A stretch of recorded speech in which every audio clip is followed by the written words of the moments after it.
बुलेटिनची सुरुवात करूया एका महत्त्वाच्या बातमीनं। आमदार गणपत गायकवाड गोळीबार प्रकरणावरून राजकारण रंगताना दिसतंय। राज्य मंत्रिमंडळाची महत्त्वाची बैठक आज पार पडली आहे। या बैठकीच्या आधी शिवसेनेच्या 7 मंत्र्यांनी उपमुख्यमंत्री देवेंद्र फडणवीस यांची भेट घेतली। यावेळी शिवसेनेच्या मंत्र्यांनी भाजप आमदार गणपत गायकवाड यांनी मुख्यमंत्री एकनाथ शिंदे यांच्याबाबत केलेल्या आरोपांवर भूमिका मांडली।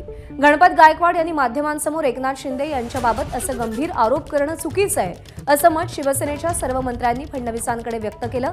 तसंच गणपत गायकवाड यांच्यावरती पक्षाकडून योग्य ती कठोर कारवाई केली जावी अशी मागणी शिवसेनेच्या मंत्र्यांनी मुख्यमंत्र्यांकडे केलेली आहे।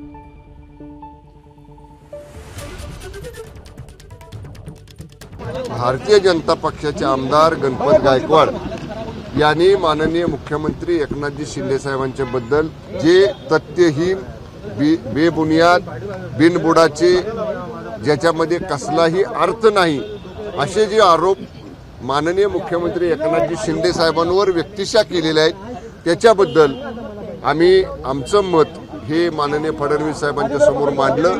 हे चुकीचं आहे आणि त्या अनुषंगानं भारतीय जनता पक्षानं योग्य ती कार्यवाही करावी अशा पद्धतीचं मत आम्ही माननीय फडणवीस साहेबांसमोर मांडलेलं आहे।